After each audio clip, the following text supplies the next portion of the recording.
Hey, welcome to our weekly show. We call it Three Broke Guys Handicapping, where we review one of the top racing cars from around the United States.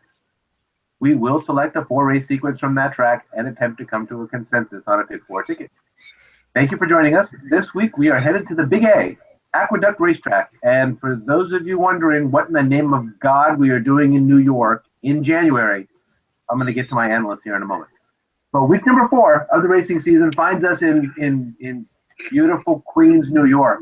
So the early pick 4 starts with race number 2, and it finishes in race number 5. One stakes race in the pick 4 on Saturday. My name is Rich Sharp, and each week I'll be joined by my friends and racing analyst. He's just around the corner from Aqueduct Racing Track, Ray Torado, who joins us from Staten Island, New York. Yes, how are you? Bell Parkway, only 30 minutes away, so 30 it's minutes. doable. Yep. Well, traffic to the airport, so yeah. JFK. All right. Well, and the other analyst here is a little bit further away, although I do believe he was born and raised not too far away from the Big A.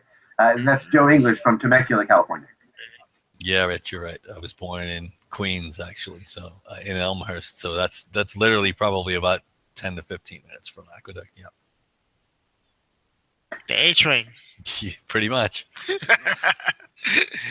Take it right there. We should take the train. Literally is the letter A train, in case anybody was wondering. Yeah, that's right.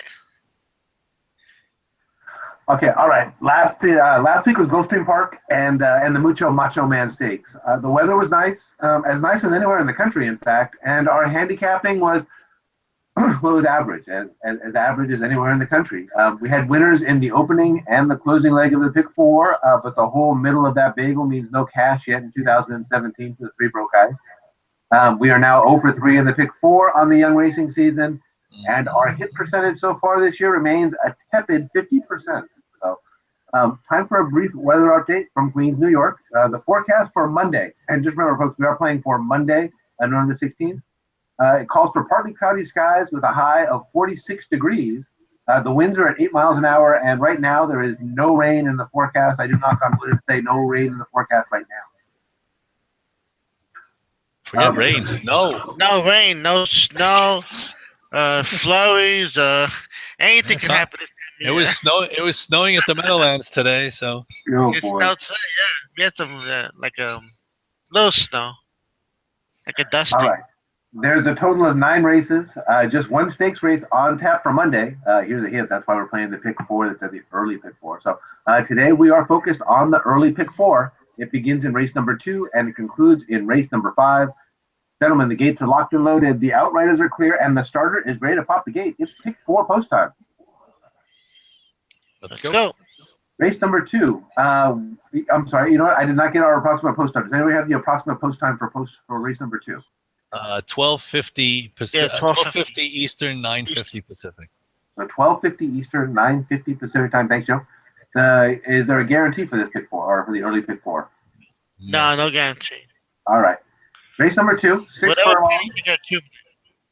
It's a claiming 16,000 for Niner Dirt for fillies and mares, 4-year-olds and upward, again, who have never won 2 races. 8 starters, and your morning line favorite at 7 to 5 is in post number 8. If You Believe for trainer David Jacobson and ridden by Angel Arroyo. Okay, Ray, this one's pretty obvious if you know me, right? So, do you believe in 7 to 5? Yes, I do believe. I like him on top. Actually, race 2 and 4 look like to be a split of the same division. So just to let you guys know. Yeah, I like this horse number 8. If You Believe, David Jacobson. He's a big-time trainer on the inner dirt. Gets a lot of horses. He claims them. He's very active. He likes to have the speed types. And this horse is one of those speed types for the inner dirt. If you look at the stats at the end, 75%, 89% usually win. You don't have to be on the lead, but you have to be close to the lead on this track. And the turns are tight, and it's good to have a good position on the inside. So this horse, he can stay in this condition. These 9 winners of 2 claimings, they look like they're here forever. But this horse actually raced with better Santanita in open company, and he's got good speed. And let's see how far he goes. He'd be one of my choices. I do like on the inside, number 1, Devil's Timepiece. He's 10-1. Trainer Edmund Pringle is from Finger Lakes. They're closed for now, so they're trying to get some horses here. He ships in from Tampa, and he almost broke his maiden by 10 lengths to the maiden claiming 8,000. So he's also a speed type. His last race, first against winners. Uh, he's on the turf. He just pulled up in mid-race. I'll give him a chance here on the dirt. Well, number 6, Your Credit is Good. He's 3-1. Trainer Arsenio has Dylan Davis aboard. He looks like to be a horse for the course. He's got 5 starts, 5 in the money, 1 win, 2 seconds. Actually, 2 seconds and 2/3. And the last time it looks like he had a little prep here, close for second, in his return to the inner dirt, and some horses here. So I'll go 3 deep here. I'll go with the 8 on top with the 1 and the 6. All right, Joe. Remember those days? You take the A train, the Aqueduct, and get off of that stop and just walk a little bit. And it was a nice little ride. Those are the good old days, huh? I remember the guy Welcome selling. back to Aqueduct, Yeah, the dirt.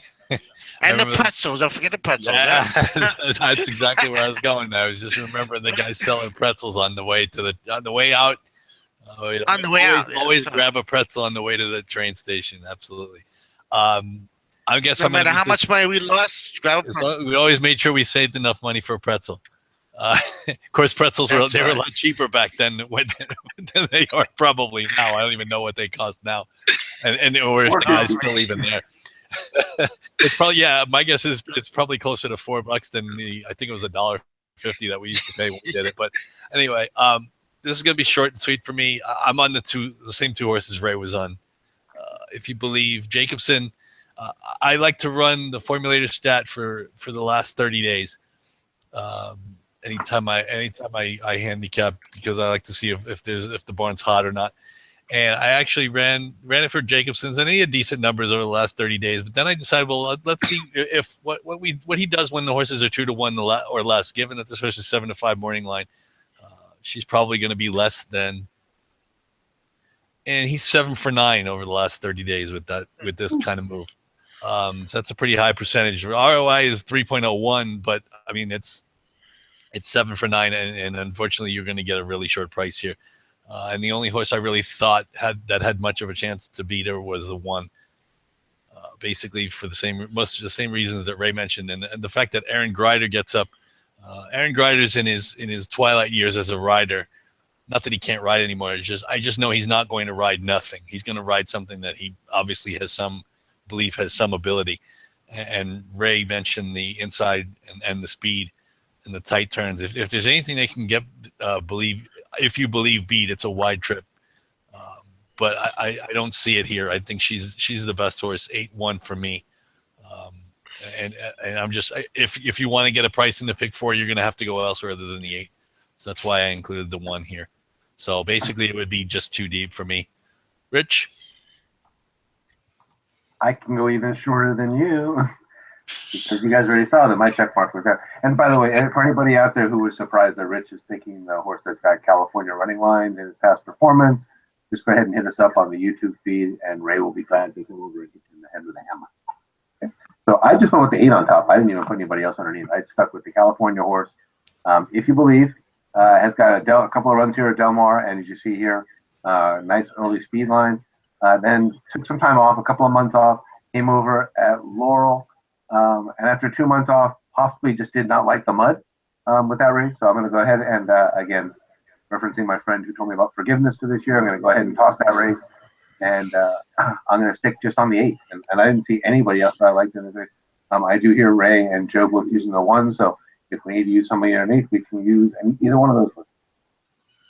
I've got the 8 on top only. Joe's got the 8 with the 1 underneath, and Ray has the 8 with the 1 and the 6 underneath. We are off and running. I'm coming back. Hang on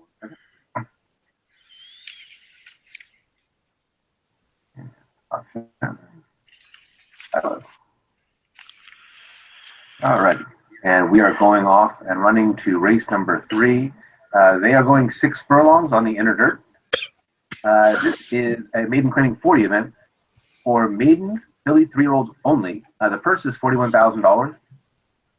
Morning line favorite is in post number 1.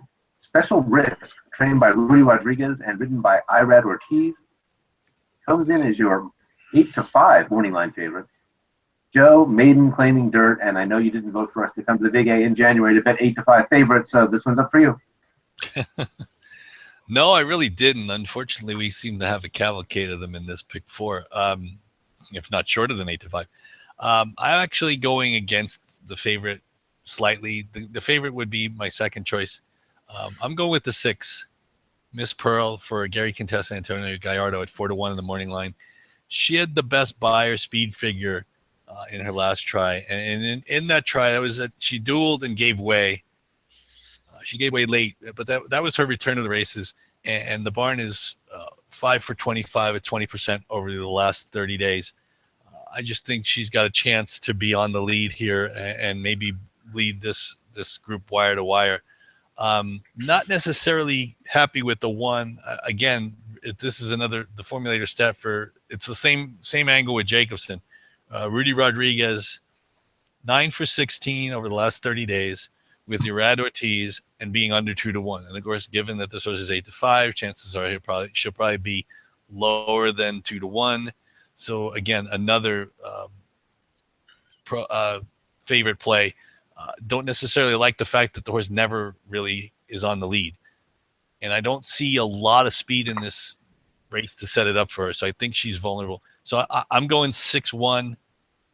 Didn't really find much else in the field. And again, I'm kind of trying to stay away from playing favorite. Because, I mean, yeah, it would be a cheap ticket, but I'm not sure it's worth the risk. I'm not really in the mood to play, $4 tickets to play $11. I can find a 5-2 shot that give me the same rush and the same idea. So 6-1 for me. Miss Pearl over a Special Risk, and I'll keep it short and sweet. Ray, do you have something else that you can offer besides those 2 horses in this spot? No, I'm right on you, Joe. Wow. I like the 6 on top. Contessa, another good trainer at Aqueduct this time of year. Antonio Gallardo he's been improving a lot on sprints. He's 22%. He's horse a speedy type. He just missed the Tampa Bay. Tampa's open company, 23,000, and just missed with 76-1. He's actually dropping down here, so main claiming to 40,000. So I like him on top. He ran a good race last time, off the layoff.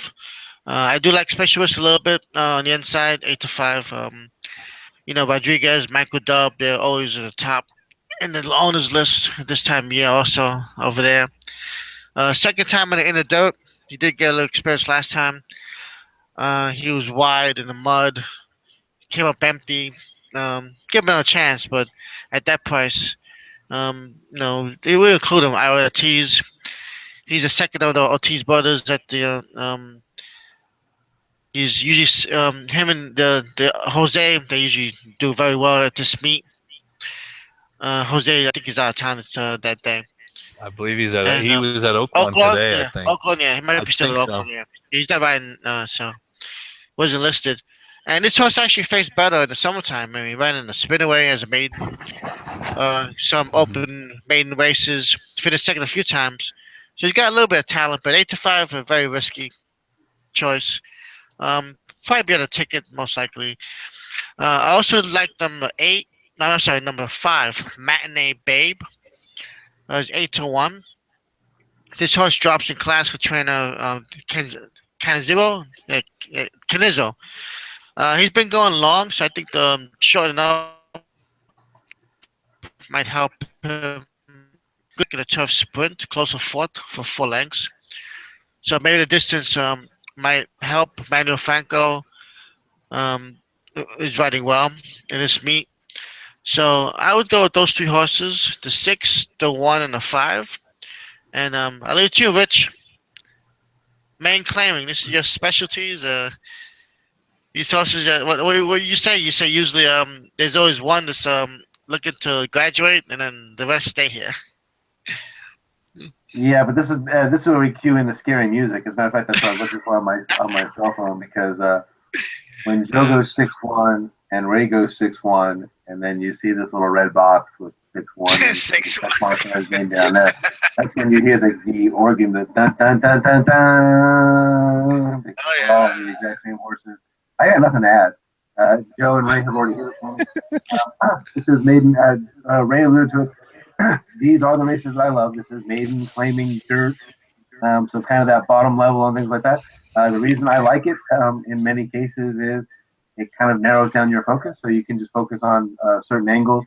In this case, the angle that's for me, Yeah. and it was the exact same thing for every single race here, is that out of 61 or 81 races here, excuse me, for Aqueduct, 36% are going wire to wire, and here just a Santa Anita like that's 75%. 75% of the races are going for horses who are E and EP types. So simply, I was looking for horses that are on the lead or near the lead, and Joe and Ray have already alluded to the fact that that's Miss Pearl. So that's the one I'm going to go with. I'm assuming that I put in special risk underneath because of the class and only because of the class. But I was kind of solid on this. So 6-1 for Rich, 6-1 for Joe, 6-1 and possibly 5 for Ray. And like I said, scary order to get for Rich at some point so they can fan the album music. All right, on to race number 4, and I will come back to you.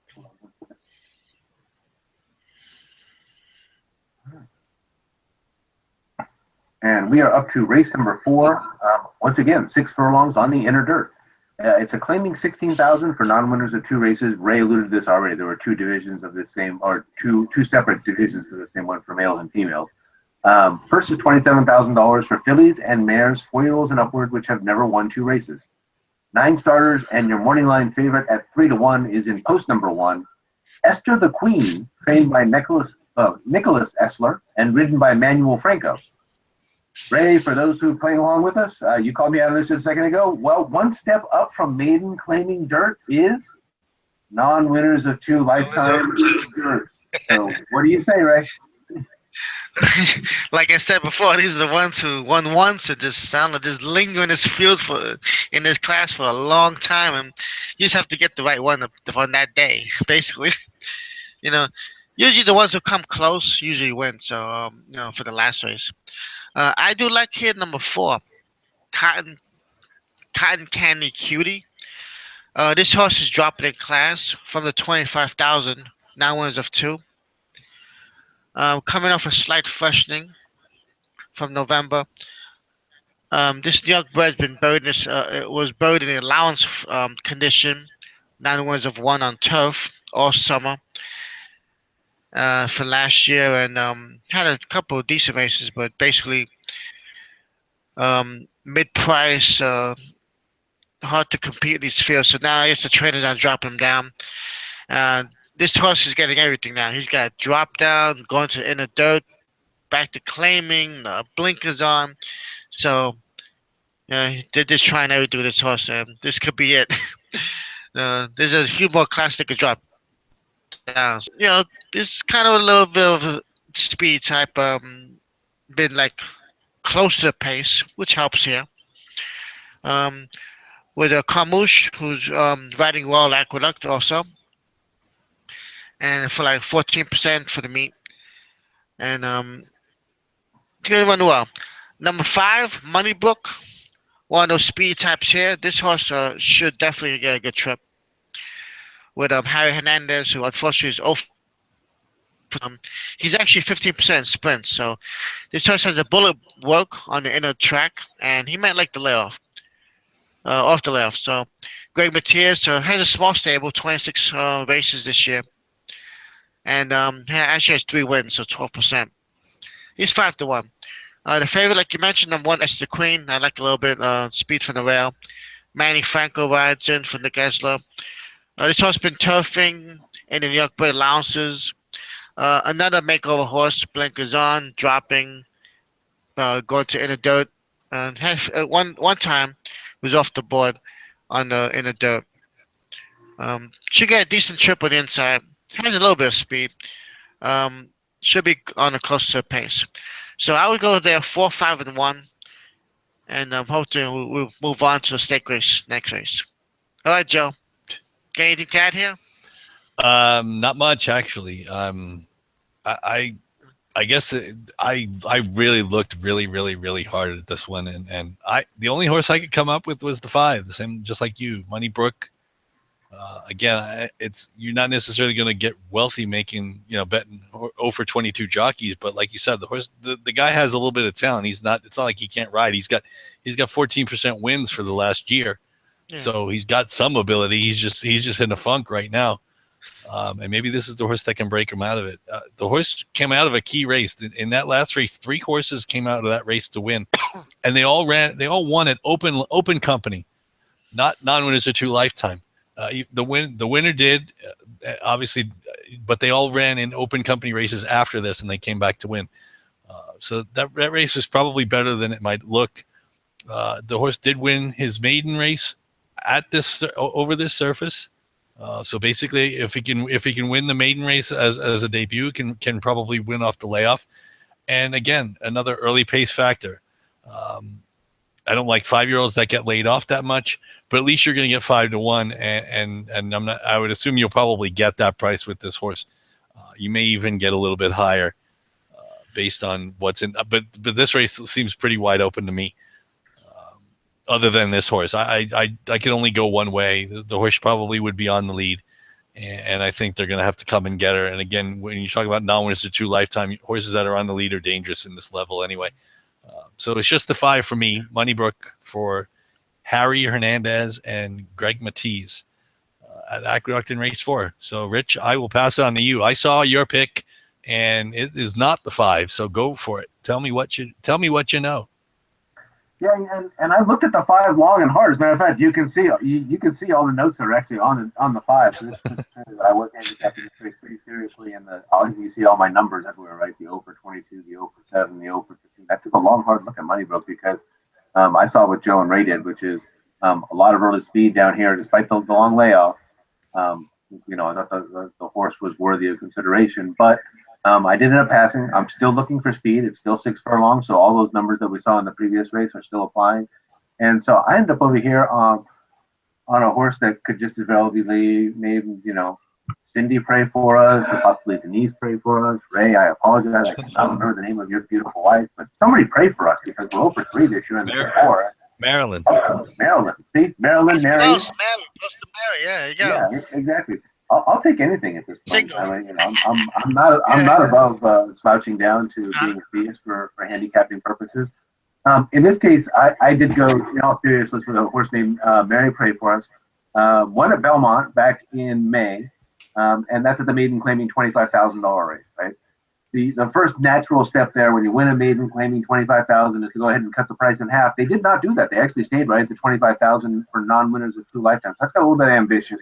And they got their teeth kicked in as they should. Finished, 7th out of 7, sluggish, no impact. But right after that, they did drop down first into an allowance race for non-winners of 2 lifetime, and then 2 other 16,000 winners of 2 non-2 lifetimes. And rather than thinking that the horse has a case of seconditis here, I'm more too inclined to at least allow for the idea that the horse has found its right level and is running at the right level. And then again, you heard me before earlier. Just quite possibly did not like the little 2-month layoff and did not like the mud or the slop over there at Aqueduct. Again, looking at that forgiveness angle, and maybe we're going to toss that one last race. And so putting a line through this one, I've got 3 seconds in a row, followed by that 7th, and then the win before that one. So at least for right now, to me, Mary Pray for Us seems like it's a sharp horse, has been sharp for about 6 months and is running well, and didn't catch the strongest of fields in the world and things like that. So I went ahead and put the 7 on top. I tossed Moneybrook because I didn't like the 0 for 22. I didn't like Joe seen me do this before, right? I don't like the combination of the numbers, the 0 for 15, the 0 for 7, the 0 for 20. So that's why I left that one out, and I went ahead and used After the Queen as my lead horse. I went 7 over 1 at this point in time. Joe, I believe I've got you with the 5. And with the 1 and the 5, or did I go with the 1 as well, Ernie? No, I just the 5. I couldn't take Esther the Queen for whatever reason. All right. And with Ray there, I've got the 4, and underneath I've got the 5 and the 1 with Ray. I can come back and we're getting ready to head into the finale. At least no scary music. Yeah, no scary music that time. All right. So the reason that we are playing a very rare early pick 4. So again, for those of you who were not here at the very start of it, we are playing a pick 4 that starts in race 2 and ends in race 5. And I believe, if you want to know, this is the reason we're playing the early pick 4. It is the Toboggan Stakes. Race number 5. It is 6 furlongs, again, on the inner dirt. The Toboggan Stakes is a grade 3. First, $125,000 is for 4-year-olds and upwards. 7 starters, and your morning line favorite starts from post number 6. Stall Walking Dude, trained by David Jacobson and ridden by Irad Ortiz, is 4 to 5 on the morning line. Okay, Joe, I saved the stakes race for you. Any truth to the rumor that this race is named for the racing equipment needed to win a snow race in January in New York? Maybe today it did. I know it snowed there today earlier, but they actually had it cleared. I think I know they had it cleared for the Meadowlands tonight. Unfortunately, I couldn't go much past the favorite. I do have another horse I like a little bit. Stall Walking Dude's the best of this group.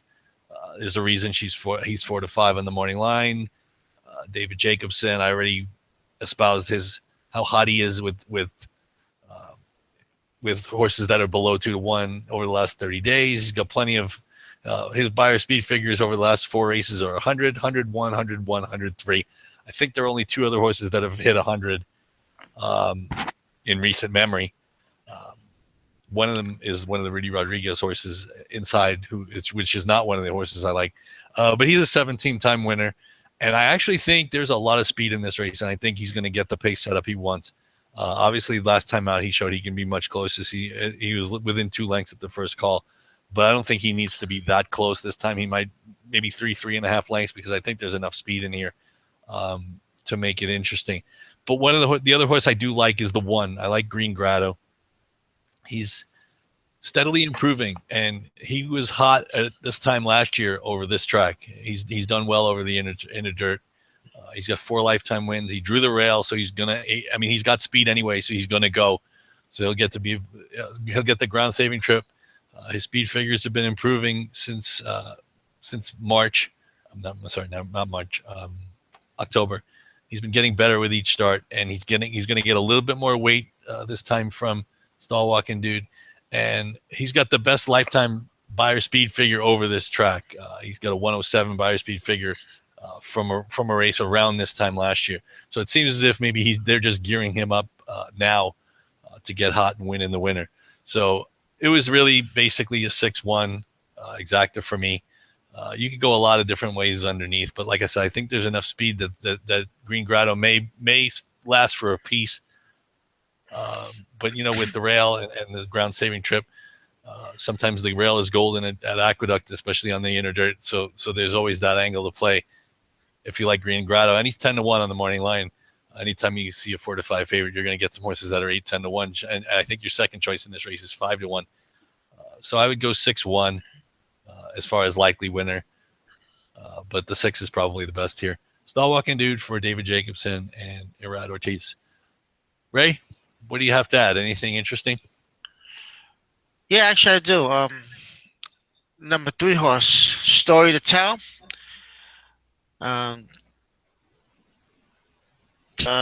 Picked up his horse, and I don't know. The last 2 races, he's been running very well. It looks open lengths, romping. So maybe they found something in this horse that could carry forward into this race. It's a big step, 15 to 1, but hey, they're taking a shot.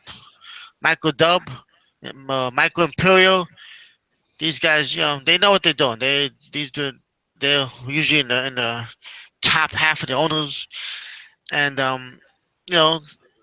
why not go after this horse? So all can do, can't win all the time. He's looking for 3 in a row. He's coming out and claiming, little lack of class, but this horse, his last 2 races, usually when they get hot, these guys, when they get hot, for some reason they stay hot for a few races. So I'm gonna take a chance, 15 to 1. try and hit the pick four at least to a nice price here. I do like Star Walker Dude. 4 to 5. He's the beast of New York sprinting right now. The money. Last 6, 3 wins, 2 seconds. He races the four highway, the Forgo, the Voswork, the Bordula, the four highway. First and second. He's running very well, and Jacobson has him cranked up again. And he's starting to feel a few pounds here. He got 123. The other horses are like in the 1 teens. Yeah, 7 pounds is the minimum. So he's giving the weight actually 123. That could turn the tables on some of these horses. I do like number 5, Classy Class, a little bit. He's got some inner dirt experience, going long last year in the Triple Crown preps, in the Gotham and the Withers, and didn't run too bad. You see El Kabir there, run far from over. Horse was in the hunt a few races. He was stakes placed. Back to sprinting, return to in the dirt, speedy type. Give it a shot too also, 6 to 1. So, Stalker Dude isn't here. I mean, he's here, but there's other horses who could compete. So that's how it would go. The 3, the 6, and the 5. Rich, we get to say about the toboggan. Sometimes the name play is just like such a temptation when it just like appeals to you on your handicapping. But I didn't go this way. So I couldn't get away from the favorite in this way. Stall Walking Dude is much the best here. So again, David Jacobson, Irad Ortiz. I've already heard you guys sing his praises, so I don't want you to bring that up. The only horses who have beaten Stall Walking Dude recently. So if you look back on his forms, you can go all the way back to October, back to the spa. They're racing at the high class meet there with Stall Walking Dude when he got hot. So it's horses that have names like AP Indian and Tamar Q, like he finishes third. You see here he gets beat by Joking, one of Ray's favorites. Heaven's Runway up here. In other words, it takes a pretty darn good horse to turn back Stall Walking Dude, especially here on his home turf. And I don't see anybody in this race that has the talent to do that. So he would be my standout single. If I was going to single a horse on this pick 4, it was going to be Stall Walking Dude. He would have been the one that I probably would have stuck to as a single. If I was going to back him up, I don't really feel the need to do it, but if I was going to back him up, I saw a horse on here who I once kind of had like a little bit of a horse depression on, I guess if you like, and that would be the Great War for Wesley Ward. If you look back here, he once ran in the Arctic, so we've all heard before that. I really like Woodbine. And he was once upon a time back in the Breeders' Cup, the one that was back in Keeneland last year. So very classy horse, obviously by a war front. And his last 3 races, he has shown some early speed. I've already talked about that quite a bit.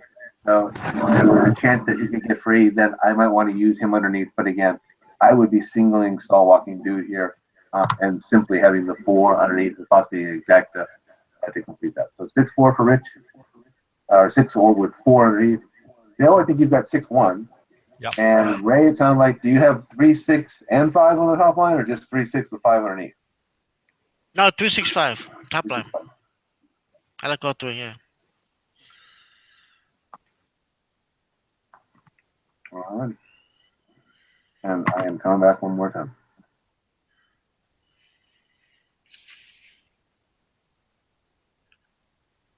All right, let's break open our. Actually, Rich, for race 4, my top line is just 1 to 5, 1 underneath. So I'll let you know.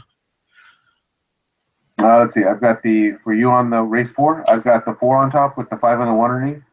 1 like a B pick, yeah. 4, 5 on top, yeah. 4, 5 on top with the 1 underneath. Yeah. Yeah.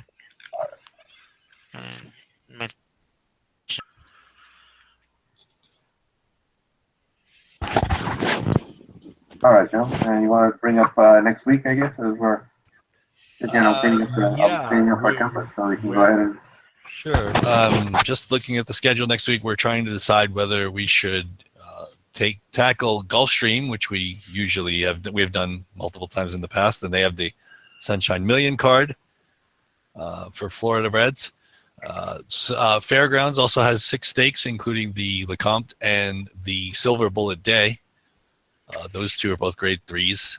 believe they're both $100,000 stakes, and they're preps for the Louisiana Derby and Louisiana Oaks, or Fairgrounds Oaks, excuse me. And the other choice was the Sam Houston Race Park has 4 stakes next week. We're actually going to figure it out as we go because we were not sure. A lot of times, like today, they move the stakes races around. The racetrack gnomes move the stakes races around. So we're going to actually probably play it by ear and figure out what track we're going to do based on when the entries come out on Wednesday. These will all be Saturday tracks. So we'll be doing our show, I think, on Friday. It's normally scheduled midnight Eastern Saturday, 12 o'clock, 9 o'clock Pacific on Friday for us West Coasters. So tune in. If you have any comments, please feel free to leave them on either Twitter or on our YouTube page.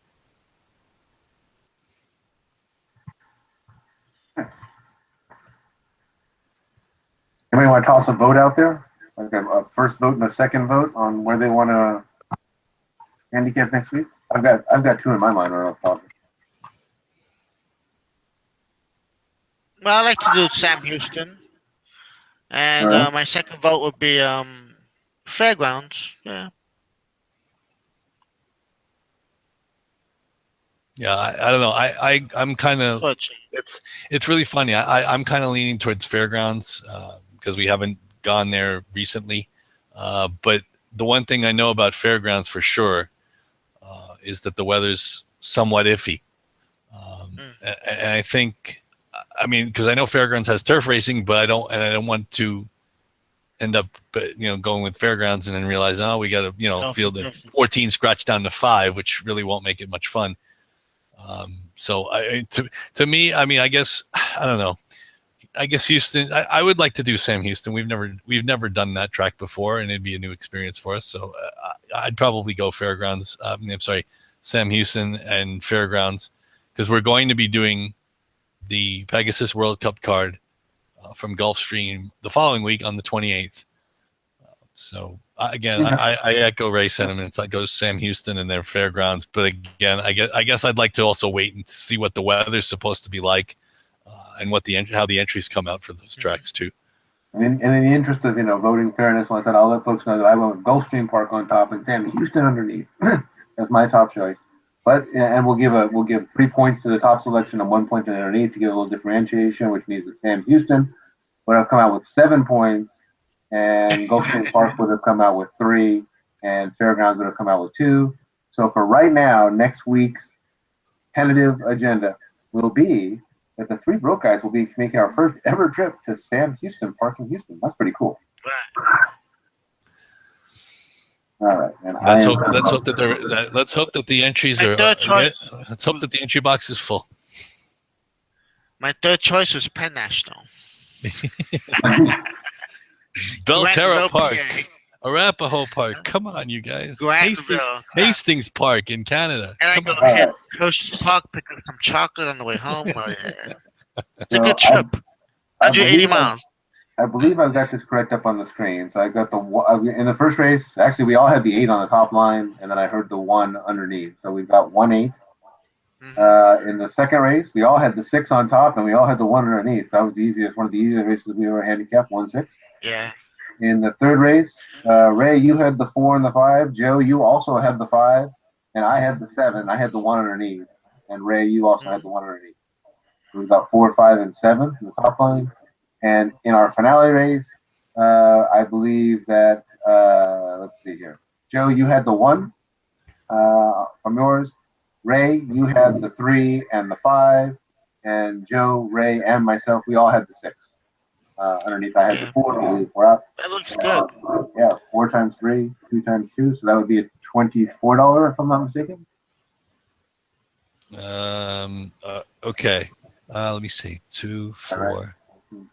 12, 12 by 3. 4 by 3 is 12. Yeah. Okay. 48 awesome. Can I? I'm going to be a lawyer. Can I object here? Certainly.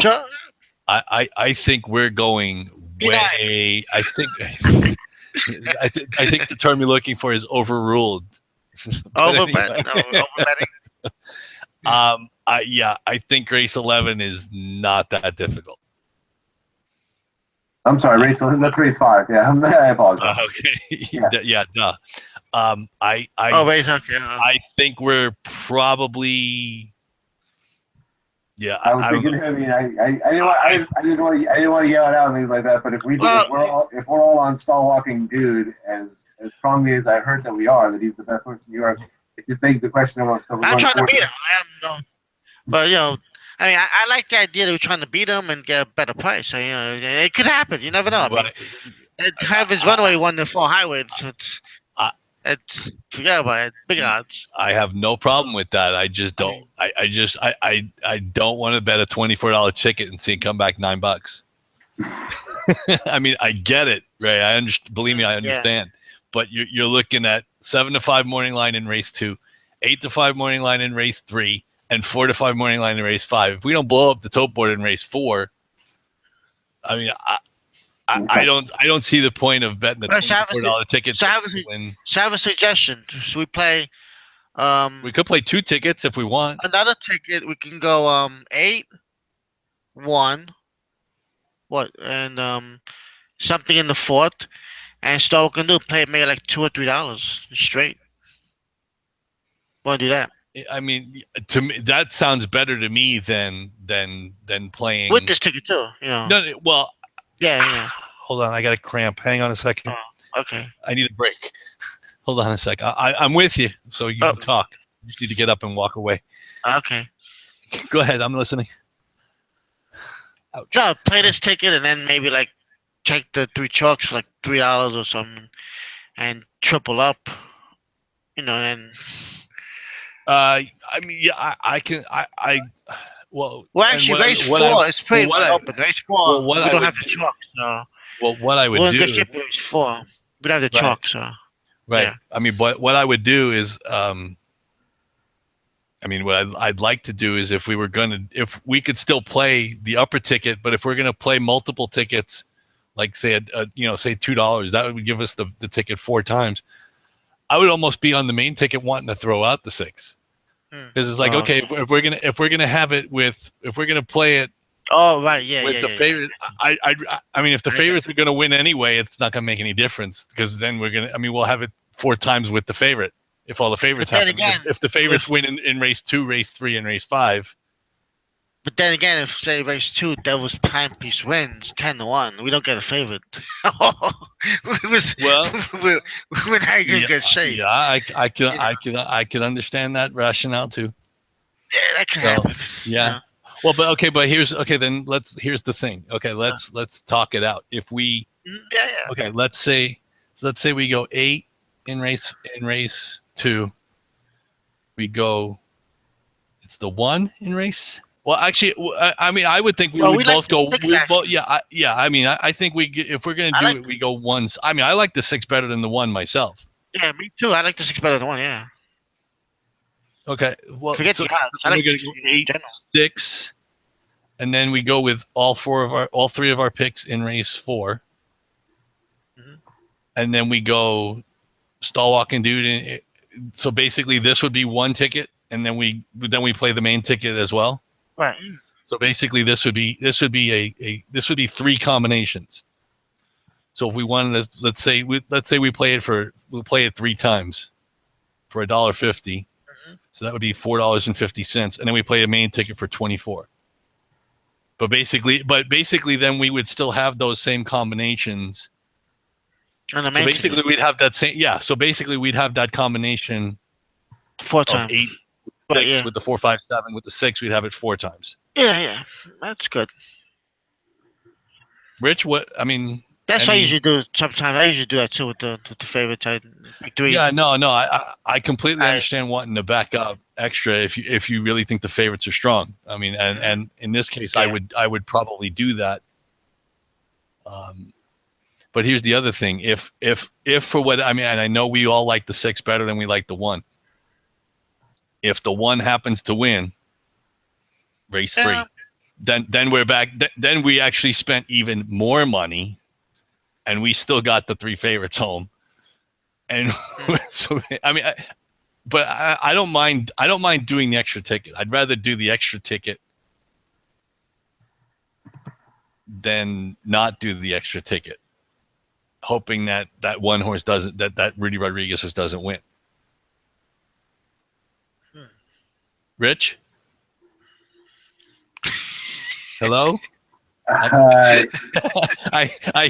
know you're there because the template's changing. So I know the template's changing. Yeah, I'm just tracking the changes here and with that. I guess I would throw in there one other suggestion, which is we could leave it with the 2 times 2 times 3 that we've got here, and in this last race, the one horse that we have a consensus on is the favorite. That's all I can do. So he needs to be on the ticket. I don't need another pick besides that one. That was the one race I just kind of walked away from and said, okay, he's got it. That's the second horse that I gave you guys, the 4. I don't think we need to worry about that one. So I was going to say, if each of you want to take one pick into that race as well, and then we would do 3 times 3 times 2 times 2, and it's an $18 pick 4. Okay, so then basically we'd have to eliminate one of Ray's because he's the only one who's got two picks in there. Exactly. 3 picks in there. You've got the one. So we can put the 1 in there. The 6 is all 3 of us, and then Ray, you choose between the 3 and the 5, and that leaves us with a 3 times 3 times 2 times. He mentioned the 3 first, so I would think the 3 would be your top choice, not Ray. Yeah, he is. Yeah. So then it would be 1, 3, 6, and then it'd be it'd be an $18 ticket. $18 ticket, as opposed to the other way, which was 24. $450 plus 24, which was $28.50. And $28.50 with not much more coverage than what we have here at 18. I mean, we can. I'm okay with doing the 18, just the 18, and then because again, if you guys want to, if we're gonna bet it, you can. I'm assuming we're gonna bet it on our own as well. I mean, I unfortunately, I don't know, but Ray, I'm fairly certain. Ray, Joe, I rarely bet. I'm sorry, I'm not sure what kind of person I am. Ray, you have off on Monday, correct? Yes, yeah. Rich, do you have to work Monday? I have to work on Monday, but I'm bringing my tablet to work because I'm one of two things. If my boss lets me out early, I might try and run to the track, and the second one would be. All right. Well, if not, I'm it's holiday. That's my death. Right? Yeah, no, it's no holiday for me. I've got to work. I've got to work, and I don't have a chance that my boss is going to let me off early. So I'm working from 8 till 5, just like I normally would on any other day. So okay. Well, the only advantage I guess I have is that traffic shouldn't be as light. It shouldn't be as heavy as normal. Yeah, I probably will be as well if that makes you feel any better. But the caveat that I will bring is that I'm bringing my tablet and my phone. I will be gambling. Yeah, I think that's actually, it's funny because I tweeted earlier, I want to go to the track. I haven't been to the track since Breeders' Cup, so I'm kind of like, yeah, I saw that. I'm kind of itching. I'm like, yeah, I kind of want to go. I just want to go to get out there and be out there and enjoy the day. I might even go too. One of these 2 days, I'm trying to get out there too. So. Yeah, I'd love to go. I'd love to go tomorrow or, well, I can't go Monday. So if it's either tomorrow or next weekend, I guess. But if not, anyway, okay. So okay, get back to the. So we're 2 by 2 by 3 by 3, and we're just going with the $18 ticket. You okay with that? I'm just fine with it. Okay, 1-8 in race 2, 1-6 in race 3, 4, 5, 7 in race 4, 1, 3, 6 in race 5. Okay. So with the 4 favorites winning, we're sacrificing $6.